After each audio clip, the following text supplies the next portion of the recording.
Madame, monsieur, bonsoir. Je suis Thomas Peterson et voici les vraies fausses informations. En Belgique, l'inspirante Léa, dyslexique depuis l'enfance, obtient son diplôme de kiné. Rayonnante, elle déclare, je cite, on m'a toujours dit que je n'arriverai jamais à devenir Kéziné Rateteup. Belgique toujours. Atteint d'une maladie incurable, Tanguy, un Français de 27 ans, a choisi de mourir en Belgique.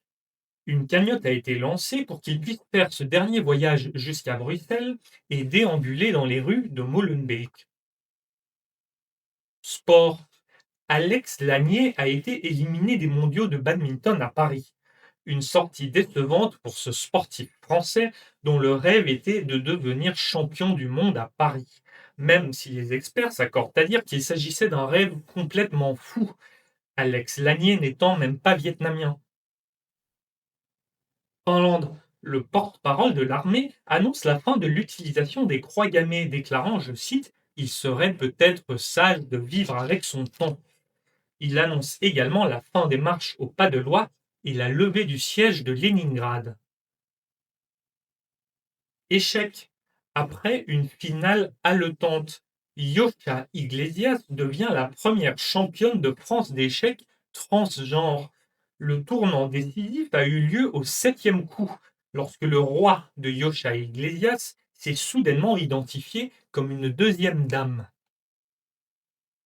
Au Vatican, le pape a reçu l'un des principaux défenseurs des catholiques LGBT+. C'est la première fois qu'un pape dialogue directement avec Satan. En France, un python royal a été récupéré sur une piste cyclable à Saint-Pierre-d'Oléron. L'animal n'a pas suscité d'animosité particulière de la part des cyclistes, étant donné qu'il ne s'agit techniquement pas d'un piéton.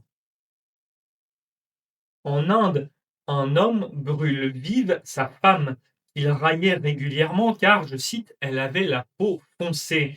Les experts s'accordent à dire que son acte était complètement contre-productif. Pour finir, en Belgique, des infirmiers de l'hôpital Brugman à Bruxelles, mécontents d'être régulièrement traités, je cite, d'infirmiers de merde, se mettent en grève ce jeudi. On ne sait pas encore quand ces grévistes de merde reprendront le travail. Je suis Thomas Peterson et c'était les vraies fausses informations. Merci pour votre fidélité et à la semaine prochaine.